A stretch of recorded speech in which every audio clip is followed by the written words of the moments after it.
ang impeachment ni VP Inday Sara ay politika. When we say politika, di ba, impeachment is not just a legal but a political process. Ang proseso ng political as defined in our Constitution is because yung taong to, wala na. As an official, hindi na siya makafunction, wala nang pagtitiwala ang institusyon, nakakasama na sa bansa. Politika, sinasabi ko, yung eleksyon ng 2028, gusto nila matanggal si VP Inday Sara para wala na silang kalaban. Ngayon, ang main case nila was the COA findings. Sabi nila, Confidential and Intelligence Fund, sabi niya, 125 million. Inayos na doon, or nagkaroon na ng liquidation, about 25 million. Basta natitira na lang is 75 million pesos. Ito ho, para lang alam ng taong bayan, buksan nyo yung COA website sa ngayon. Madali nyo, i-google nyo. Hanapin nyo national agency.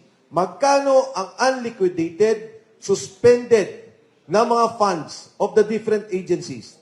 Department of Agriculture, 8 billion pesos. Suspended, unliquidated. Pagdating mo sa DSWD, 10 billion pesos. May investigasyon ba? May hearing ba? May tanggalan ba sa posisyon dahil wala namang impeachment yung secretary? Wala. Pagdating mo ng Department of Health, 9.5 billion pesos. Andyan nyo, suspended, unliquidated. Pero nasa COA pa. Tingnan nyo yung DOH, nakalagay pa doon about 125 million expired medicines or about to expire. May hearing ba? May pandinig ba? So, pinag-uusapan pa lang natin yung mga ahensya dahil pinaparallel ko yung charges nila against the Vice President against the agencies of government. CHED, Commission on Higher Education, 300 million pesos. Andyan po, suspended, unliquidated. Pero yung pagkilos po namin, sa tingin ko, hindi nahihinto lang nung kami napasok sa gobyerno. It is correct, nung pong kay Erap Estrada, nagkaroon po tayo ng problema noon.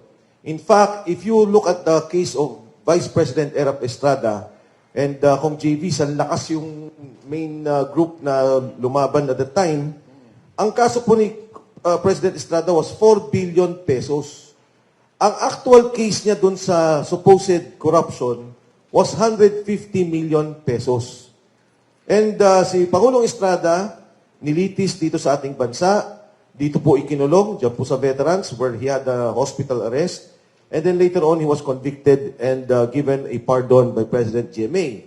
Nung si President GMA naman po yung nakulong, ang kaso niya was a 50 million budget of the 360 million intelligence funds of the PCSO. I'm not particular about the case. Pero yun po, parang nagkaroon lang ng note si President GMA na something like, okay, GMA, and then for that, yung pong sa maliit na aksyon na yon ay nagkaroon po siya ng kaso, dito po siya nilitis, at again, ikinulong po siya dyan sa may veterans. And later on, yung po ay na-dismiss yung mga kaso sa kanya. Dito sa nakikita natin, una yung kay Pangulong Duterte, si Pangulong Duterte ay ikinulong sa labas ng bansa. Imbis na dito litisin sa Pilipinas, dito lakasuhan, inilabas nila ng ating bansa. And ako nagtataka kasi nga, bakit mo isasubject ang isang tao, ang isang Pilipino, kung functioning naman yung court mo, kung gumagana ang iyong mga korte, kung merong kang batas. Nakita na natin sa dalawang pangulo yan na nangyari at nagkaroon ng malinaw na paglilitis, bakit dito sa Pangulong to, kailangan nilang kidnapin, and I'm using the term state kidnapping, at ilabas ng ating bansa. More importantly, ngayon ko lang nakita kami ni Kong JV, nasa Kongreso, ang ganitong klaseng korupsyon, organisado. Yung leader mo mismo, ang Pangulo ng Republika ng Pilipinas. Yung henchman niya o yung bataan niya, ang speaker ng ating House of Representatives o si Speaker Martin Romualdez. At ang kumakamada at nag-aayos ng kabuong budget ay si Saldico, chairman ng Committee on Appropriations. Sabi nila, si Saldico ang mastermind. Sabi nila, si Saldico ang ulo o siyang pinuno ng korupsyon dito sa ating bansa. Ngayon nagsalita yung 18 Marines, nagsalita si Godesa, tao ni Saldico, galamay ng sinasabi nilang pinuno ng korupsyon, pero sinasabi nilang nagsisinungaling. Ayaw nilang tanggapin ang mga sinasabi. So ito yung binibigay ko at nilalat ko sa inyo lahat. At nagpapasalamat ako sa pagkakataon for Kong JB to have invited me and si Mr. Rivera for have invited me here. Ang ikinalulungkot ko lang ay hindi ako napag-quote dahil mas mukhang congressman si Kong JB sa akin. Mas mukhang ako nag-i-interview sa kanya. Salamat po. Magandang umaga sa inyo lahat. You know, the character of Secretary Congressman Mike Defensor is that if you give him a microphone, it is impossible to know when he will stop. Talagang magaling siya magpaliwanag. Now, I'd like to go one by one to the comments that you made, Kong Mike, no? Number one, do you really believe in your bones, that former President Rodrigo Duterte would have his day in court here in the Philippines? Do you believe that? And how? Una ho, alam nyo, the administration made a fatal mistake. Sometime November, they conducted their own survey. Ang sabi nila, bumabagsak na ang ratings ni Pangulong Duterte, the Duterte family in general, VP Sara in particular. Anong ginawa nila? Inimbitahan nila sa Senado si Pangulong Duterte. Tumaas yung rating. Inimbitahan nila sa Kongreso. Tumaas ulit ang rating, lalong tumaas. Nung kinidnap nila, lalo pang tumaas. Now the question is, do you believe we will have a fair trial? Yes, because there is already a precedence. Nangyari na yun kay Erap at the height of his popularity. Mabigat ang ratings ni Erap when he was ousted, when EDSA 2 happened. At doon nangyari na po kay GMA. Na si GMA, as you well know, till the end of his term, had control of the government, control of the armed forces, control of the police. Pero again, it's a question of justice. Ang tingin ko, dapat sa ganong sitwasyon, walang politika, walang sinasabing sinong hawak mo, filean nyo ng kaso, ikulong ninyo. Kung nakikita nyo, o talagang ang kaso, ay dapat siyang makulong. The difference, however, Mike, is that nobody charged Duterte in the courts here. Is that correct? Wala namang naghabla sa kanya dito eh. And then the next question is, meron bang judge or justice ng Sandigan Bayan? But he was no longer then an official of the land, so most likely RTC na lang yan. Kamukha ni GMA, di ba? RTC lang yung nag-issue ng warrant against GMA, no bail. Do you think there will ever be a judge in the Philippines who can issue a warrant of arrest for no bail against President Rodrigo Duterte? Medyo nakakatakot siya di ba? Alam nyo, yung sinasabing bakit walang nagkaso dito, ako din nagtataka. Gumastos sila ng bilyon-bilyon o milyon. Ginamit nila yung mga ICC, sinuntupan nila, pinakain nila, nilagay sa Maida, sa raffles.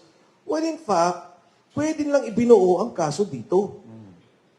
And it happened before. Hindi naman sa hindi nang inaarya kay Erap o kay Pangulong GMA. Mag-i-issue ba ng korte ng warrant? Sa palagay ko, kung may sapat na batayan, kahit sinong korte, mag-i-issue ng warrant.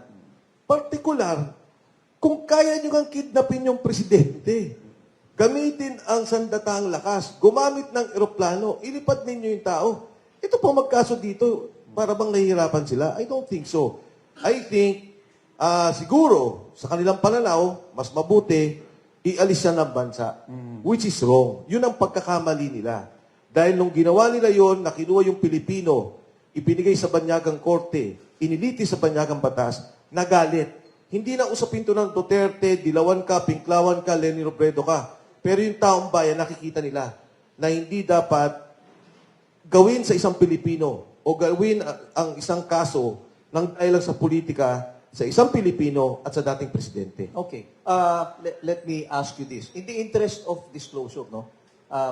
Were you given any appointment during the Duterte administration? Wala akong JV. In Wala. fact, kung nare-recall mo, nung unang nagtakbuhan yan, I was aligned with Speaker. Yes. And then later on, nanalo si Speaker Alan Cayetano. I was the last one who was given a committee. Kasi medyo nagkaroon kami ng... You were a congressman then. Congressman. Di naman kami nag-away ni Alan, pero I was the last one given a committee. Yes. Nung umupo si Speaker Lord Velasco, tinanggal pa ako. So I was never a favored congressman. Magkaibigan kami ni Pangulong Duterte. Pero alam ko naman, hindi naman, para sa akin di ba, hindi naman ganun na porkit magkaibigan kami, kailangan ako gawin mo deputy speaker o bigyan mo ako ng pondong ganito. It was never like that. Okay, let me pivot now, ha? Kasi, alam mo, we were supposed to have on board also Governor Chavit Singson, no? Pero at the last minute, I think he bowed out. But you're here. So I'd like to thank you so much for this chance that you will be here. My next question to you is, you supported the candidacy of President Bongbong Marcos. Di ba? In 2022. So did Manong Chavit. Yes. I think that was something that you had in common. Why are you appearing to be against him now? Not just appearing, you are now against him. Di ba? Kasi itong mga actions na ginagawa mo lately could be prejudicial to his administration. Yes. Can you tell us the background, Mike? Well, una kong JV, nung nag-usap kami ni Pangulong Marcos in 2022, ang talagang buong akala ko, siguro maraming Pilipino, na talagang magkakaroon ng redemption, aayusin yung kanilang pangalan. Lilinisin kung ano man yung nangyari sa kasaysayan, kung ano man ang mga sinasabing masama sa kanyang ama. At yun din talaga yung kampanya na huwag nyo namang ikumpara yung anak sa tatay. Parang ganyan din yung linya o naratibo ng kanyang kumpanya. Nagsama sila ni Vice President Inday Sara Duterte. At nagkaroon ng unity team. In fact, ang unang interview niya noong Enero, kaming dalawa. Meron kaming programa noon na Point of Order with Congressman Ace Barbers and Congresswoman Lucy Torres. Ang sabi niya, the first interview, gagawin ko sa inyo. The first rally was in Quezon City. Tapos sumunod na sa Nueva Ecija. Where you were one of the sponsors in Quezon City, In right? Quezon City. Kami Oo. po yung nanguna doon. Inayos po namin yon. Pati motorcade, ano? Nangyari to kung, actually, ayoko talagang pumasok sa politika. Pinapatakbo ko noong 2025 sa isang distrito. Pinapatakbo ko ni Senator Marcoleta sa Sagip Party List. May isa pang party list, sinasabi kung pwede ako tumakbo. Ang sabi ko, ayoko muna, dito muna ako sa pribadong sektor. Nung lumapit si Sergeant Cotesa, inilapit ng taga-UP. Ang sabi niya sa akin, Sek, sabi niya, tingnan mo nga to kasi gusto niyang bigyan ng guidance si Senator Marcoleta, who was then the chairman of the Blue Ribbon Committee. So nag-usap kami ni Sergeant Cotesa. Nagulat ko. Ang laking gulat ko. Tapos binanggit pa niya yung 46 suitcases na naglalaman ng about 40 to 50 million per suitcase. Isang delivery. Ang sabi ko sa kanya, pagka maganda, mag-usap kayo ni Senator Marcoleta, banggitin mo yan sa kanya. So, naset ko yung meeting, nagkita kami ni Senator Marcoleta, sabi ko, baka gusto mo itong pakinggan. Nung nagkwenta si Sergeant Cotesa, sabi ni Senator Marcoleta, baka pwede kang lumabas. Kasi ito na siguro ang huling hearing ng Blue Ribbon Committee at hindi na madidinig yung sasabihin mo. Nung lumabas si Sergeant Cotesa, initially, ang akala ko, pro-protektahan. Dahil meron talaga siya doon na humingi siya ng protective custody, but later on, sabi niya, kaya ko na. Kaya na ng aking mga kasama. Nung una, protected siya. Later on, as I've said, na-detain na siya. At naparitract na nila yung affidavit. Binidyo pa nila. Kawawa yung tao, I have proof na talagang under duress ginipit si Sergeant Cotesa. Ayoko nang ilabas, baka lalo pa siya mapahamak. Ngayon, nung lumabas na yon, nagsalita na ako, nagsalita at isaldi ko. Dati nung kay Gutesa, ang sabi ni Gutesa, si Speaker Martin lang. Nung lumabas si Saldi ko, kinuwento ni Saldi, ito yung delivery ko. And alam mo, Kong JV, ngayon nakakapag-usap pa kami ni Saldi ko. Lately, hindi. Ang dami niyang kinikwento sa akin. On how the corruption is organized, systemic corruption is organized, at yung pag-deliver niya ng pera. So your open break with the Marcos administration came only when you were introduced to Sergeant Gutesa. Is that right? Yes. Iyon lang. Yes. Prior to that, Tahimik you lang were ako. not critical of the Marcos Well, administration. napapansin ko na. Oo. May mga mali Pero na. hindi ka nagsasalita. Hindi ako nagsasalita. Tahimik lang ako. Like many other Filipinos. Tayong lahat. Tahimik lang. Pero nung tinira nila na si Gutesa, yun na, openly. Pero kung Mike, matanong ko lang, do you know where Sergeant Gutesa is right Ang now? huling pagkakalam ko kung JB, ang sabi sa akin ng mga kasama, safe daw siya sa probinsya, sa isang probinsya. Okay. So hindi ko na inalam. Ang sabi nila, okay naman siya. Kasi yun lang naman ang akin eh. Alam mo, syempre, konsensya ko rin. Kaya nga yung 18 Marine, sabi ko, hindi ako papayag na magawa ninyo yung ginawa ninyo kay Gutesa. You have no intention to assist Sergeant Gutesa to come back to the Blue Ribbon Committee to testify. Ang hirap kong JB na i-trigger yon kasi hindi ko alam kung sino nakapaligid sa kanya. Okay. Baka mamaya, kunyari na, mag-file tayo sa korte Oo. ng writ of amparo or writ of habeas corpus. Baka may matrigger na hindi natin gusto eh. Mas gusto ko ng tahimik na lang. So, for all intents and purposes, yung issue ni Gutesa is now a set-aside issue. Wala na yan. Hindi na yan babalik sa Senado. Sana pabalikin nila at ang dapat pa nilang ipatawag. Ito naman, ang galing na to kay Senator Ping Lacson. Siya mismo ang nag-speech nito. Ang sabi niya, yung pera na sinasabi ni Saldico, mali. Yung perang yon ay delivery ni Adrian Bersamin at saka ni Yusek Traigib Olaybar. At ang sabi nila, yun daw ay 8 billion pesos. Senator Ping ang nagsabi. At ngayon ko lang po sasabihin, yung 1.2 billion pesos na kay Yusek Traigib Olaybar pa. Alam niyo ho, may dalawa silang armored van nakaparada sa Diamond Hotel. Doon ang delivery, doon ang nag-iipon. Nagkataon, gumuli yung issue, kaya po may 1.2 billion pa na doon na nakatago sa kanya. Okay. Kaya kung JB, hanapin natin to. Alam mo, ako sayang yung pera. I will join you there in fairness to you. That the executive officials, no, those identified with Malacanang under the executive secretary and the DBM have not even been called by, I don't know if they were called by ICI, o kaya by the Blue Ribbon. Pero apparently, mga sinisentruhan, mga legislators lang, no? And then yung mga DPWH. I would presume na hindi naman you and I, we serve in Congress, alam naman natin hindi marirelease yung pera na yan kahit na may approval ng congressman. Kung hindi bibigyan ng Malacanang ng approval yan. So, I join you there. Bakit hindi ini-investigate itong mga Traigib na to, tsaka sila Bersamin dito sa bagay na to? But Kasi kung have you taken any steps para maano sila? Masama na sila doon sa iniimbestiga? Meron no, may kaibigan ako, nakausap namin para kay Yusek Adrian Bersamin.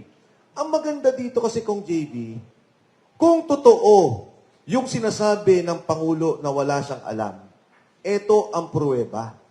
Dahil ang sabi ni Senator Ping Lacson ay niloloko ng mga tao ni Presidente yung pondo na walang alam si Presidente. Sa pangunguna ni Executive Secretary Bersamin, Secretary Pangandaman, at yung kanilang dalawang tao, si Yusek Adrian Bersamin at Yusek Traigib Olaybar. So kung totoo to na walang alam ang Pangulo doon sa sinasabi ng korupsyon, palabasin nila itong dalawa. Okay, these are very explosive, specific matters, And I think if Kong Mike will be able to substantiate this with people who have direct personal knowledge about them, siyempre, I would surmise na second-hand pa yung information mo, Kong Mike, dahil sigurado yan, may nagsabi sa'yo, but since you are exposing them now to the media publicly, means only that you have confidence and trust on these people who told you about that. Okay. Ngayon, punta na tayo dun sa 18 Marines, no? Pwede dagdag lang? Please. Naalala mo yung sinabi ng mga congressmen, including Congressman Leviste, Okay.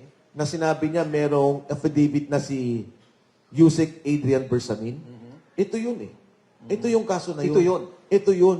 So may affidavit na talaga at narinig nila Kong Tinyo, ni Kong Egay Irice, Kong Robert Nasal, sa aking pagkakalam, parang si Kong San Fernando was also there. Okay. So, ito yung mismong kaso na yun. And, maganda kasi nanggaling mismo kay Senator Ping. Ang assertion ni Senator Ping Lacson is, niloko niyo Pangulo, walang alam ang Pangulo dyan, kayo lang ang dumiskarte. 8 billion na yan. Bakit hindi pa hulihin yung mga yan, ano? Yan na nga, Kong. Oo. Kung ikaw nasa Senado sana, tapos na to. Eh, huhulihin natin talaga yan at kukulong na yan. Kasi, di ba, yan ang panawagan sa kalsada eh. Ikulong na lahat ng kurakot. Now, actually, Kong Mike, I salute you for your anti-corruption crusade right now that you're doing, no?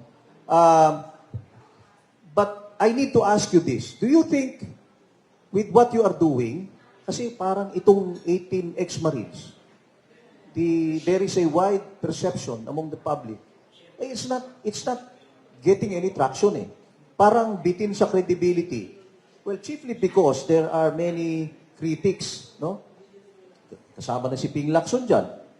Kasama na yung mga nagsasabi na incredible naman yan, yung mga kinikwento ng 18 Marines. O bakit sila nagpapasa-pasa ng mikropono? Can you really vouch for these 18 people? How long and how much do you know them?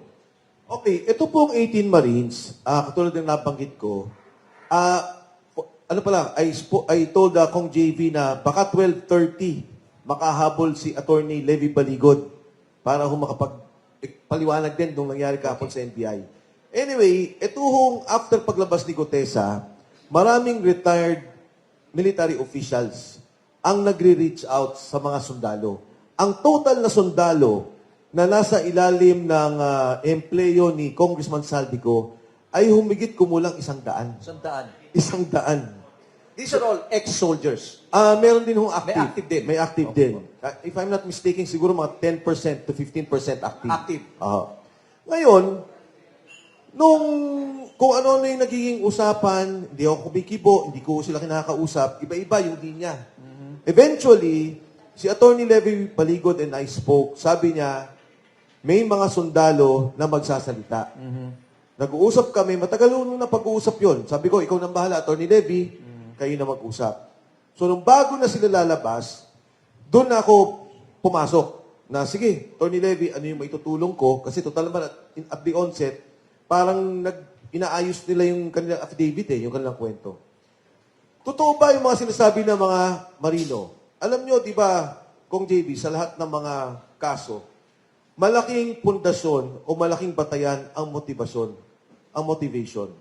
Sa lahat po na nasangkot sa korupsyon, particular armed flood control scam, ang mga taong to ang walang kinita. Hindi sila DPWH official, hindi sila DPWH contractor, hindi sila congressman, hindi sila senador. Wala sila sa kabinete. Lahat ng to may sinasabi na deliveran ng pera. Nung nakita nila si Kong Saldico na tinuro ng gobyerno, mastermind, nakita nila, ito pala yung nangyari. Ito pala yung pera. Sumunod na lumabas ay si Gutesa. Na, ito na, sinabi na yung nangyari. Saldico, sabi niya, totoo yan. Nag-deliver, sabi niya, may 100 billion kay Presidente, so on so forth, may mga delivery.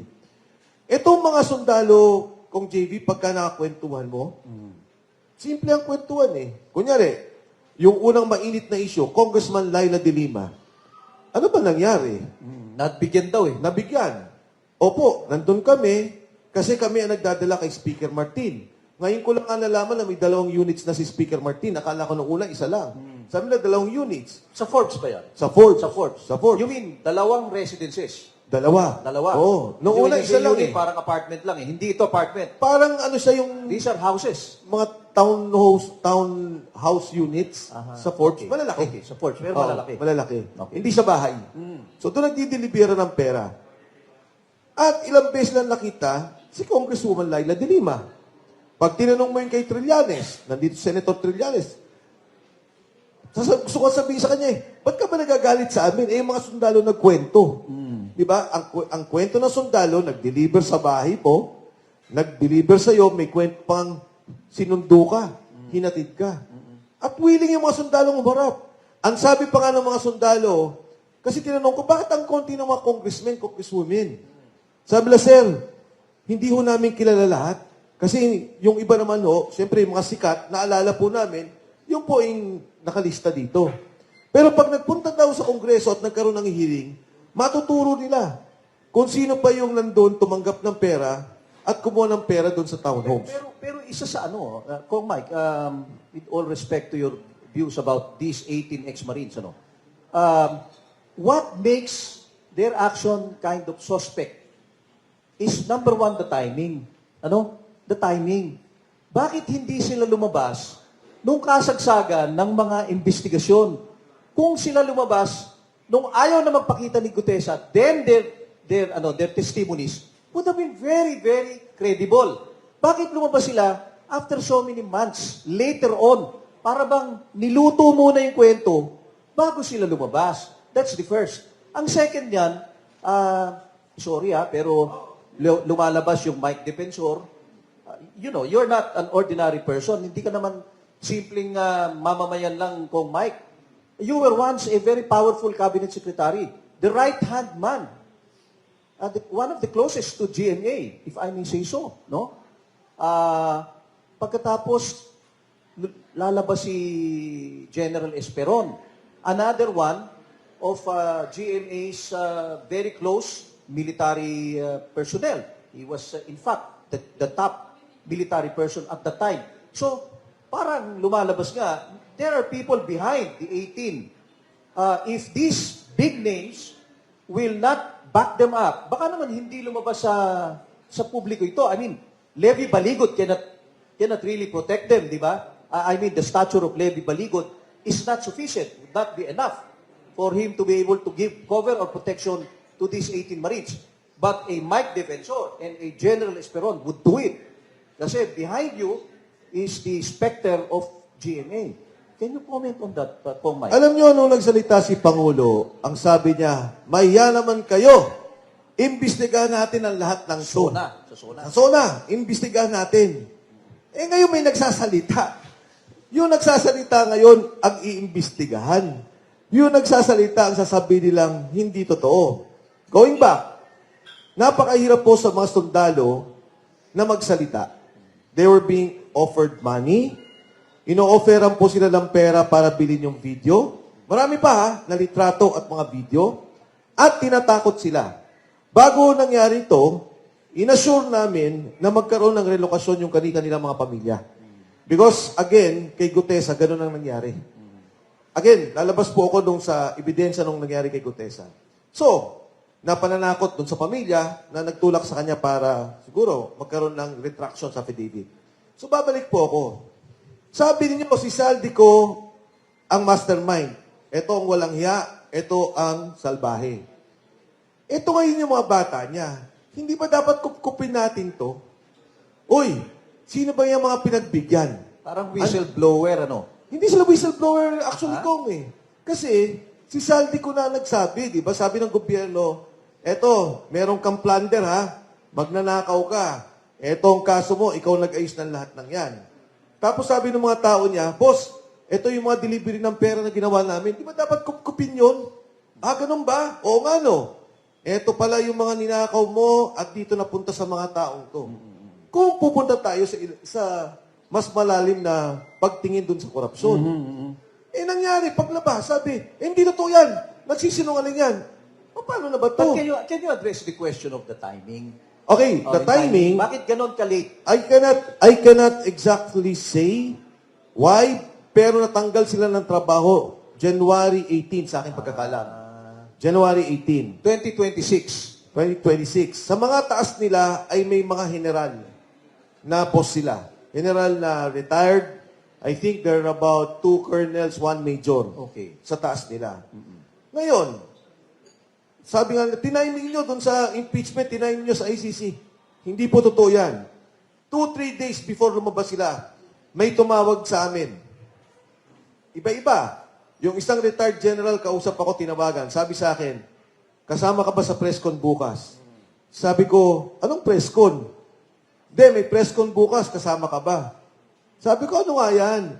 Sabi niya, yung mga sundalo. Sabi ko, sige, sabi ko, kung hindi ako sasama, anong impormasyon ko? Bigyan mo rin ako ng impormasyon. Sabi, May meeting kami ngayon, pinag-uusapan na yan. So we have the resources of government against us. In fact, nakasurveillance kami from Club Filipino, nung nanggaling doon, nakasurveillance kami mismo sa Valle Verde, nung nagkaroon kami ng PESCON. Kaya nga, nagkakawindang-windang yung gobyerno, hindi alam ang gagawin.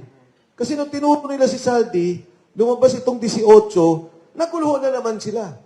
Pag lumabas na naman si Adrian Bersamin at lumabas si Yusek Traigip Olaybar, ang gulo na naman. Kasi nga from day one, may mga pinagtatakpan sila. Ngayon, Dapat i-open nila yung buong investigasyon. I agree in principle to what you're saying, but isn't it the reason why you are getting a very difficult time, you're having a difficult time being able to introduce these people in evidence against yung mga pinagbibintangan nila is precisely because may pagtingin yung iba and na brand na yung buong enterprise na yan as a destabilization plot.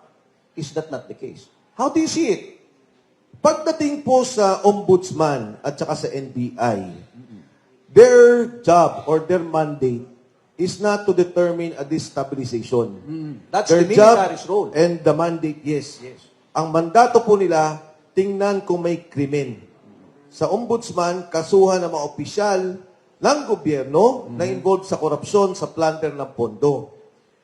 Sumulat ka ngayon, nangyari na ngayon sa Quezon City, may sumulat, sabi niya, oy, may nangyayari sa bigayan ng tupad, binabawasan yung bigay sa amin. Yung opisyal na yun, nagkakaso na sulat lang yun. Kasi upon verification of facts, may nakita sila, oo nga, may nangyayari ng gano'n. Ito, pinirmahan, notaryado, may litrato, may video. Ayaw nilang tanggapin. Di ba? Ayaw nilang pag-usapan. Pagdating namin sa NBI, ano sabi sa amin? We want to establish your credibility. Anong credibility? Abogado ba kayo ng akusado? Di ba dapat? Pagdating natin korte, doon nyo kami sabihan na, hindi, politika yan, si Mike nasa likod yan, ganun. Pagdating pa lang doon, sabi, establish your credibility. Ano ba to? Kayo na ba ang kalaban namin? Kayo na ba ang abogado ng mga akusado? Alam mo, tingnan mo to, Kong JB, tingnan mo. Isa sa mga litrato, di ba? Sabi nila, Ang dami palang litrato, no? ang dami. May aeroplano pa. Kasi nga may mga delivery abroad eh. Eto, pinapasok sa mismong unit. Eto, bayan yan eh. Ni Speaker Martin eh. Yung taas na yan. Yeah, I believe Speaker Martin Romualdez has a lot to answer for this. Ha? Ayan. Kasi naniniwala ako na hindi mangyayari itong flood control scandal na to na hindi alam ni Speaker Agree. Martin. Agree. Di ba? Si Opo. Speaker Martin, it cannot be cut off at Saldico's level. Opo. I think hindi naman siya ini-implicate. Not by the Blue Ribbon, not by the ICI. Medyo fishy nga naman yun. Sige, please continue, So, Kong Mike. Ito yung sa ICI. Di ba? Bakit may report sa ICI? Kasi, ayan o, kasama nila mismo, yung mga ICI. Ito, nagatid sila sa Makati, sa Chantal. O bakit sila na may ganito? Kasi nagre-report sila eh. ICI? ICC. ICC. ICC, sorry, ICC. Not the ICI o Yes, BBM. ICC. ICC. So, kung titingnan lang na to at totohanan ng investigasyon, makukita nila yung katotohanan. Na pagka nga, kung JB minsan yung walang media, makaupo mo sila, magkwentuhan kayo, magtanong kayo. Ano normal na normal yung kanilang pagkikwento tungkol dito.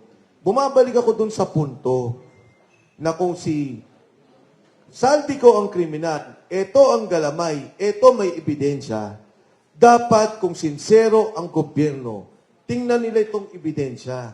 Huwag nilang itrato na itong 18 ay kalakban nila. Kung sincero ang gobyerno. Ngayon, kung hindi naman sincero ang gobyerno at sila mismo takot na baka maungkat yung mga hindi dapat maungkat, naintindihan ko yung ginagawa nila. Kong Mike, I have to be candid ha. Kasi last week in our the agenda forum, we had on board your nemesis former Senator Sonny Trillanes. Ha? Naman nemesis. Hindi mo siya nemesis. Beta noir. Anyway, ang sabi ni Senator Trillanes, these 18 Marines and their lawyer have been given consideration for what they're doing. Meron daw nagpondo ng malaki. Ano? And he made a fearless forecast during that time, during that interview, na isa o dalawa dito sa 18 Marines babaliktad. That was what Yeah. he said. Yes. Oo. Hindi ko inaalis na maraming maaaring pwedeng mangyari.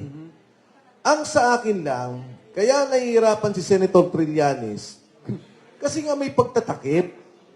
Kung sinabi na niya nung una pa lang, totoo, kasama ako sa mga tumutulong sa investigasyon bilang pribadong individual tungkol dito sa sinasabi lang EJK case or crimes against humanity ni Pangulong Duterte, baka natapos na yung kwento. Ang dami niyang tinatago. Sabi niya, hindi totoo. Sabi bigla ni Ombudsman Boying, hindi totoo. Nag-usap kami ng ICC. Yun ang mabigat. Ngayon ako, wala akong tinatago. Open. Ito yung sinabi ng mga sundalo. Tumutulong ka ba? Tumutulong ako. Sabi doon sa akin, alam ko kinunan nila ng litrato yung sasakyan ko. Sabi nila. Yung van daw Yung yung van. misis mo eh.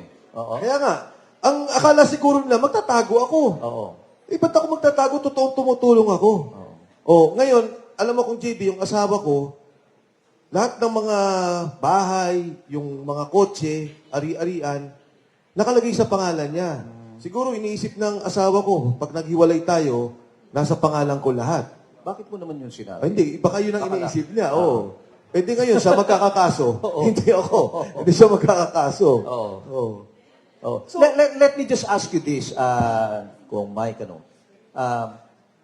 sa tingin mo ba, matibay yung 80 na yan? Yung fearless forecast ni Senator Trillanes na baka merong isa o dalawa bumalik na dito, sa tingin mo, hindi mangyayari?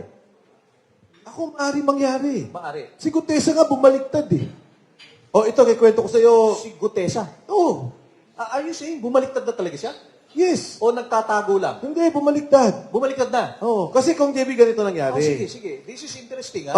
So, nung umalis si Senador Marcoleta, nung ginagawa yung affidavit, Okay. umalis si Senator Marcoleta, sabi niya sa akin, Sir, sabi niya, anong tingin mo mangyayari? Sabi ko, alam mo, Sarge, gigipitin ka nila. Iipitin ka nila at sisiraan ka nila. Sabi niya, Sir, wala naman siguro silang isisira sa akin. Sabi ko, may pamilya ka ba sa labas? Baka may tinatago. Hindi, sir, wala po. Kamusta mga anak mo? Sabi ko, Sir, malalaki na pero nag-aaral pa rin. Pero okay naman sila. So sabi ko, yun naman pala Sabi ko, yan, yung mga bagay na kailangan nating tingnan. Tapos sabi niya, Sir, ano pa tingin mo mangyari? Sabi ko, magiging kasing sikat ka ni Senator Marcoleta. Dinagtawanan pa kami. Sabi niya, Sir, ayoko ng ganon. Noong nandun na siya sa Marines, kung saan man siya nilagay physically compound, pinapirma na siya ng retraction ng affidavit. Nung pinapirma siya, pinaulit pa yun na binidyo siya. Paano ko alam? Kasi may sinabihan siya na pinasabi sa akin. So, hindi ako magtataka. Hindi ka magtataka. Before we go into the question and answer, kasi meron ng mga gustong magtanong sa'yo, I'll just have two more questions to you. Yung first question, the impeachment of VP Sara Duterte, do you have any position on that? Do you think it should proceed? If you were a congressman now, would you vote in favor of an impeachment? Ang impeachment ni VP Inday Sara ay politika. When we say politika, di ba, impeachment is not just a legal but a political process. Ang proseso ng political as defined in our Constitution is because yung taong to, wala na. As an official, hindi na siya makafunction, wala nang pagtitiwala ang institusyon, nakakasama na sa bansa. Politika, sinasabi ko, yung eleksyon ng 2028, gusto nila matanggal si VP Inday Sara para wala na silang kalaban. Ngayon, ang main case nila was the COA findings. Sabi nila, Confidential and Intelligence Fund, sabi niya, 125 million. Inayos na doon or nagkaroon na ng liquidation about 20 25 million. Basta natitira na lang is 75 million pesos. Ito ho, para lang alam ng taong bayan. Buksan nyo yung COA website sa ngayon. Madali nyo, i-google nyo. Hanapin nyo national agency. Magkano ang unliquidated, suspended na mga funds of the different agencies? Department of Agriculture, 8 billion pesos. Suspended, unliquidated. Pagdating mo sa DSWD, 10 billion pesos. May investigasyon ba? May hearing ba? May tanggalan ba sa posisyon dahil wala namang impeachment yung secretary? Wala. Pagdating mo ng Department of Health, 9.5 billion pesos. Andyan no, suspended, unliquidated. Pero nasa COA pa. Tingnan nyo yung DOH, nakalagay pa doon about 125 million expired medicines or about to expire. May hearing ba? May pandinig ba? So, pinag-uusapan pa lang natin yung mga ahensya dahil pinaparallel ko yung charges nila against the Vice President against the agencies of government. CHED, Commission on Higher Education, 300 million pesos. Andyan po, suspended, unliquidated. Sa pangkamalakiang issue, ang dami natin pinag-uusapan dito sa flood control, billion. 1.5 trillion pesos. Delivery, billion. Nagkaroon ba sila ng investigasyon? Meron bang nakasuhan? So ito yung pangkalatan, tinitingnan natin ang sitwasyon ng ating bansa, yung problema ng korupsyon o yung investigasyon na gusto nila. Ginigipit nyo yung isang Vice President na hindi pa nga nakasuhan, pending sa COA, 75 million. And yet, yung maraming kaso sa ngayon ay hindi nyo pinapansin. Hindi nyo binibigyan pansin dahil sadya ayaw nyo lang tumakbo sa 2028 si Inday Sara Duterte. In short, Kong Mike, you're not in favor of impeachment of the Vice President. You're not in favor. You know, when we filed against, nung nag-file yung Makabayan Black, Oo. di ba? Sabi ng Makabayan Black, we will file. Sabi ko, I respect that. I respect that. But for Congress, magkaroon ng hearing kay VP, ni hindi nila pinakinggan, walang substance yung kay Presidente Marcos, kalokohan. Talagang bias, kalokohan, and political in a sense of the elections for 2028. Of course, the dynamics yun, you and I know as politicians, na dynamics ng Congress yan, ng House. Ano? Last question na lang, Mike, before we go into Q&A. Do you still consider yourself an activist for social reforms? And what is your stake? Kung halimbawa, successful itong ginagawa ninyo, and for some reason or another, the Marcos administration is ousted or forced, do you have any stake in that situation? Alam nyo, Kong JV, tayong dalawa nag-Congress, nung panahon natin, di ba sasabihin ng national, ng executive, meron kayong 70 million, 30 million ilagay nyo sa soft, yung mga tulong sa ospital, tulong, o 40 million maglagay kayo ng mga budget nyo for hard projects, infrastructure. At that time, binabatikos na tayo. Bakit may pondo Kongreso? Bakit kayo merong ganyan?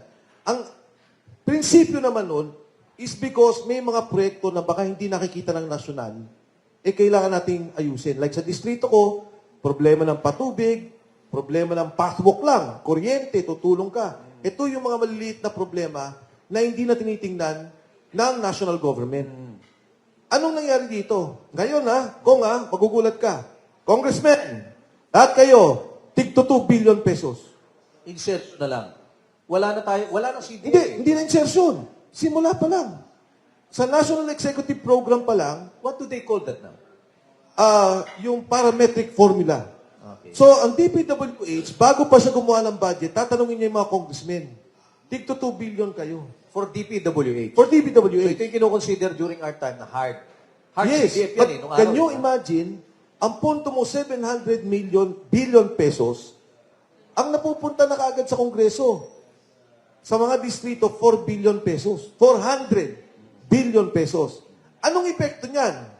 Ngayon, nagka-problema tayo. Subway, dapat tapos na ng 2028.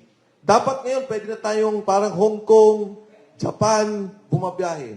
Ginawa nila, kinuha yung pondo ng subway, inalagay sa unprogrammed allocation. Pagkatapos, yung kinuha nila, ayun, flood control ang ginawang proyekto. Okay. So,